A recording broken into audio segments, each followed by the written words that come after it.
Hello everyone, welcome back to our SPM English class. And প্রত্যেককে জানাই অনেক অনেক ধন্যবাদ, অনেক অনেক শুভেচ্ছার সঙ্গে থাকার জন্য।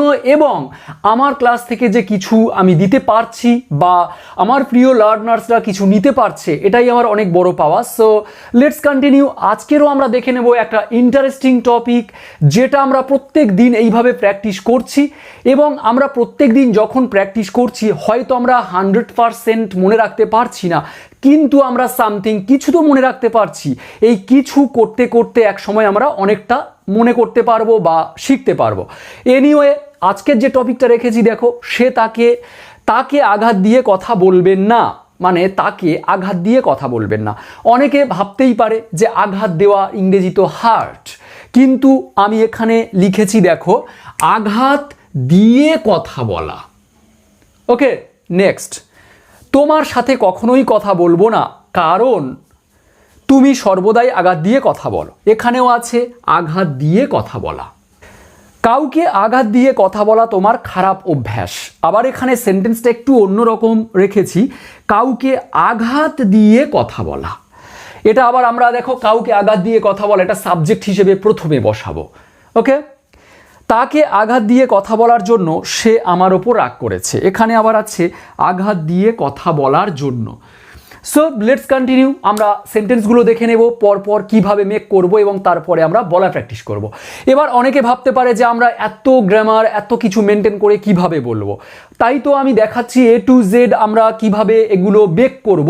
এবং মেক করার পরে যখন আমরা বারবার বলতে বলতে এগুলো প্র্যাকটিস করব নিজেরা, আর তখনই কিন্তু আমাদের এগুলো অলরেডি মনের মধ্যে চলে আসবে বা মুখে চলে আসবে যে এই সময়ে আঘাত দিয়ে কথা বলবো না, আঘাত দিয়ে কথা বলো তুমি, আঘাত দিয়ে সে সর্বদাই কথা বলে, আমি আঘাত দিয়ে কথা বলবো না। এই যে সেন্টেন্সগুলো, তখন আমরা ইংরেজি কি বলবো। এনিওয়ে, তাকে আঘাত দিয়ে কথা বলবেন না। কে বলবে না? সে নেই, তাহলে সেই সাবজেক্ট বসানোর দরকার নেই।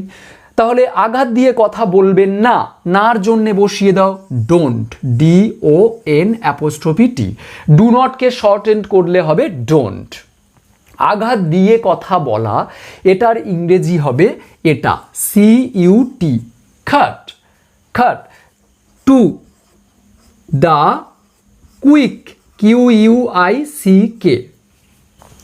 ফার্স্ট অফ অল তোমরা মনে রাখো, আঘাত দিয়ে কথা বলা, cut to the quick. Cut to the quick, এটার মানে হলো আঘাত দিয়ে কথা বলা।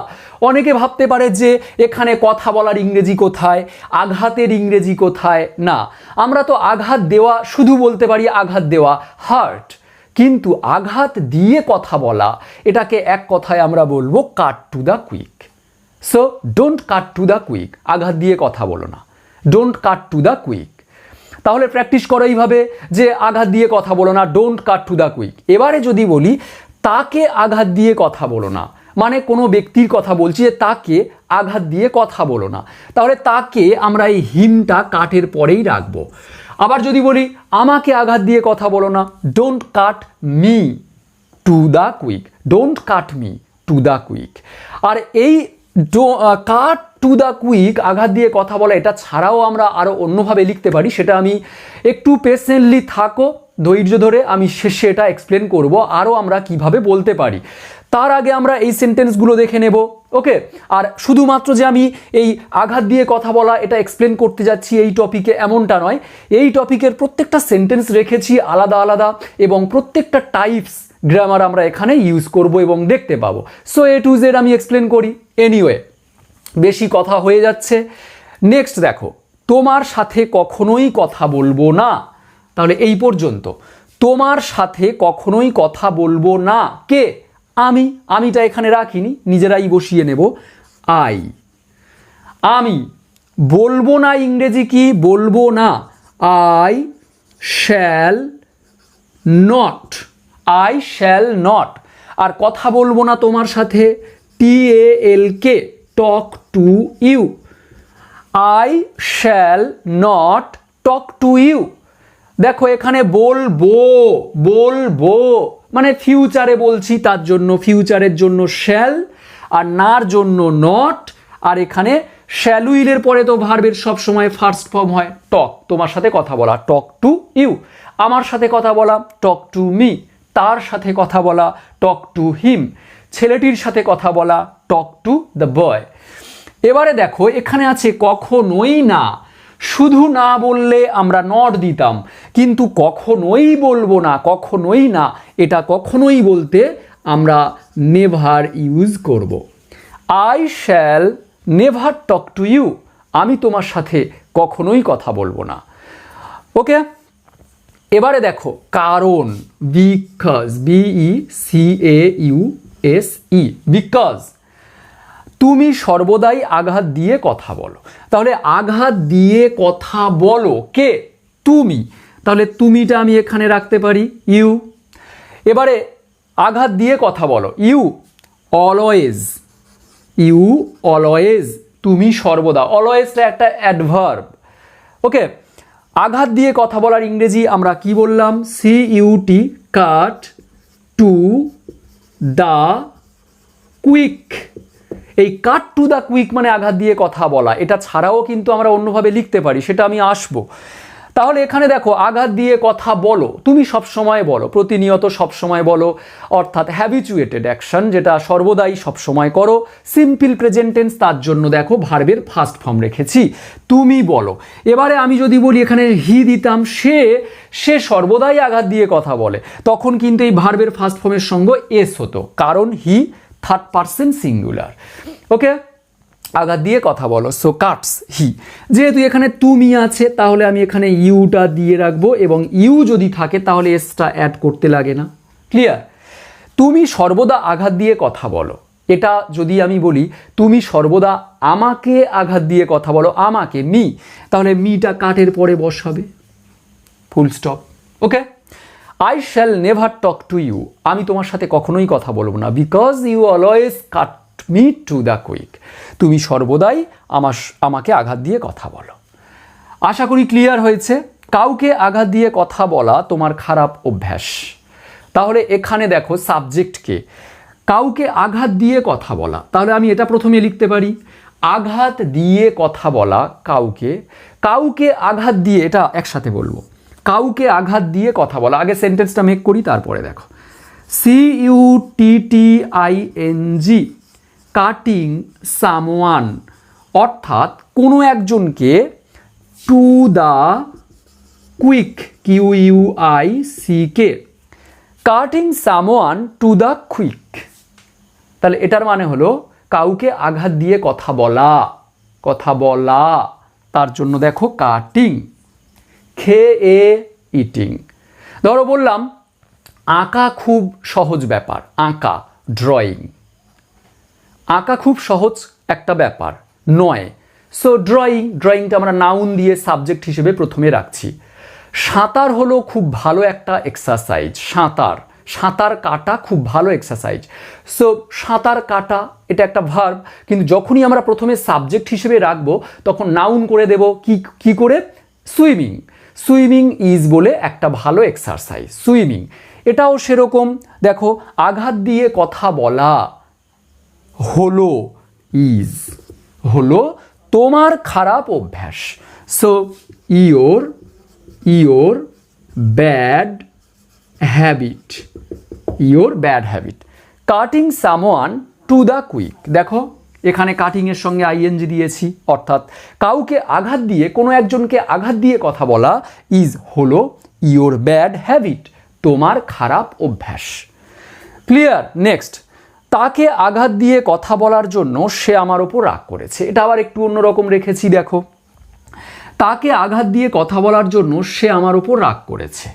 তাহলে আমি প্রথমে লিখতে পারি সে আমার ওপর রাগ করেছে, সে আমার ওপর রাগ করেছে। দেখো কি হবে, সে, হি, একটু দেখো রাগ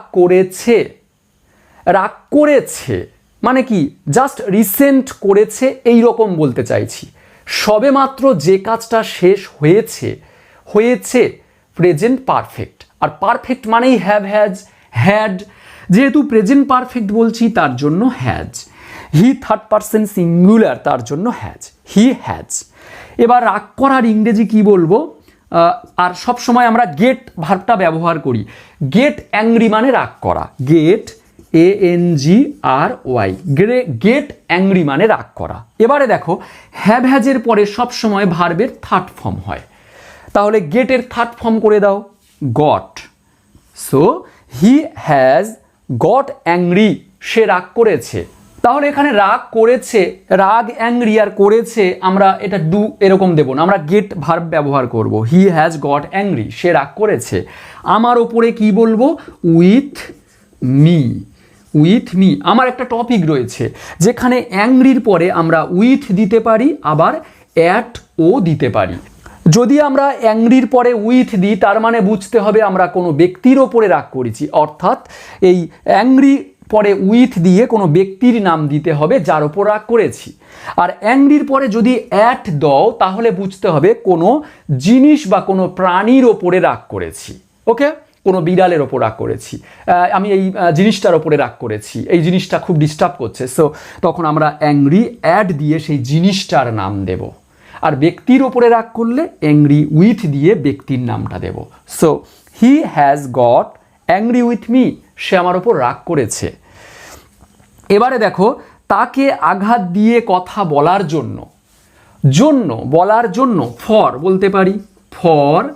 আর কথা বলার, কথা বলার জন্য, বলার, তার জন্য বলবো কাটিং। কাটের সঙ্গে যখন আইএনজি দেব ডবল টি হয়ে যাবে, CUTTING, কাটিং। তাকে আঘাত দেওয়া হয়েছে, সো ফর কাটিং হিম, তারপরে to the QUICK, full stop. এখানে আঘাত দিয়ে কথা বলা আমরা কি লিখেছিলাম? Cut him to the quick. এটা ছাড়াও আমরা বলতে পারি HURT, hurt, hurt him to the quick, এটা আমরা বলতে পারি hurt him to the quick. এটা ছাড়াও বলতে পারো TOUCH, touch him to the quick. অর্থাৎ আমরা আঘাত দিয়ে কথা বলা এটার ইংরেজি 3 রকমভাবে লিখতে পারি। একটা হলো কাট হিম টু দ্য কুইক, তারপর heart him two the quick and touch him two the quick. Okay, so আঘাত দিয়ে কথা বলা, কথা বলার ইংরেজি, আঘাতের ইংরেজি এত কিছু লেখার দরকার নেই, আমরা জাস্ট এটা লিখবো কাট টু দ্য কুইক বা টাচ টু দ্য কুইক বা হার্ট টু দ্য কুইক। এবার কাকে আঘাত দিয়ে কথা বলা হয়েছে সেই ব্যক্তি বা প্রোনাউনের নাম আমরা ঠিক এই টাচ, কাট এবং হার্ট এটার পরে রাখবো এবং তারপরে টু দ্য কুইক। সো আজ এই পর্যন্ত। আর তোমরা যে দেখে চলে যাচ্ছ এমনটা নয়, আমি চাই নিজেদের মতো করে কিছু সেন্টেন্স যদি তোমরা মেক করে এইভাবে রিপ্লাই করো বা নিজেরা প্র্যাকটিস করো তাহলে আরও বেশি ভালো হবে। তোমরা নিজেরা ট্রাই করো এবং আমাকে কমেন্ট করে জানাতে পারো কিছু যত খুশি সেন্টেন্স লিখে। সো আজ এই পর্যন্ত, নেক্সট ক্লাসে আরও দেখা হবে নতুন টপিক নিয়ে। Till then live. Okay, bye by.